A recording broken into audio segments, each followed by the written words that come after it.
AP CM Chandrababu Telangana ప్రాజెక్టులకు అడ్డుపడొద్దని Telangana CM Revanth Reddy విజ్ఞప్తి చేశారు. చంద్రబాబు రెండు రాష్ట్రాలను సమానంగా చూడాలని, రాయలసీమ లిఫ్ట్ ఇరిగేషన్ ప్రాజెక్టుపై వెనక్కి తగ్గాలని కోరారు. లేకపోతే ఎలా ఉద్యమించాలో పాలమూరు బిడ్డగా తనకు తెలుసన్నారు.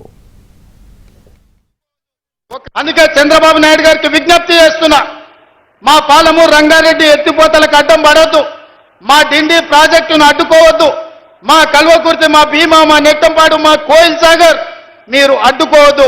ఒకనాడు పాలమూరు జిల్లాను మీరు దత్తత తీసుకున్నా అని చెప్పారు.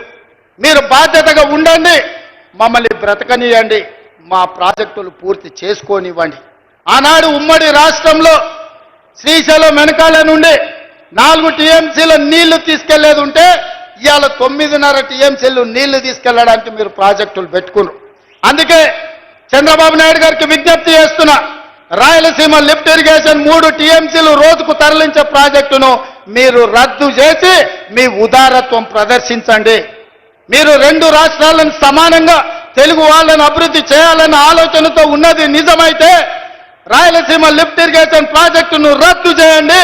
పాలమూరు రంగారెడ్డి ఎత్తిపోతల డిండి ప్రాజెక్టు, కల్వకుర్తి ప్రాజెక్టు, భీమా ప్రాజెక్టు, నెట్టంపాడు ప్రాజెక్టు, కోయిల్ సాగర్ ప్రాజెక్టులను పూర్తి చేయడానికి మీరు ఉదారంగా ముందుకొచ్చి మాకు సహకరించండి. మా పాలమూరు బిడ్డలు కృతజ్ఞత ఉన్నవాళ్ళు మీ మేలు మేము ఎప్పుడు మర్చిపోం. మీరు సహకరించకపోతే మేము చేసే విజ్ఞప్తులు చేస్తాం.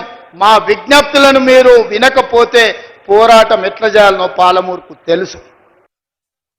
అందుకే నీ దుఃఖం 10 ఏళ్ల వరకు అట్లనే ఉంటుంది. అది పెరిగి పెద్దదై భూతమై నిన్ను కబలిస్తే తప్ప నీకు విముక్తి లేదు. నువ్వు శాపగ్రస్తుడివి చంద్రశేఖరరావు. నీ కళ్ళ ముందల్నే తెలంగాణ అభివృద్ధి చెందుతుంది. అభివృద్ధి చేసే బాధ్యత మేం తీసుకుంటాం.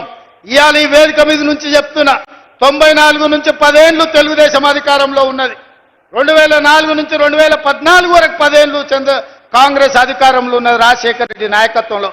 2014 నుంచి 2024 వరకు చంద్రశేఖరరావు ఈ తెలంగాణ రాష్ట్రానికి బీఆర్ఎస్ అధికారంలో ఉన్నది. 2024 నుంచి 2034 వరకు రాసుకో చంద్రశేఖరరావు. నీ డైరీలో కాదు, నీ గుండెల్లో రాసుకో. నీ కొడుకు గుండె మీద రాయి. 2034 వరకు ఈ సోదరుడు పాలమూరు బిడ్డ తెలంగాణకు ముఖ్యమంత్రిగా ఉంటాడు.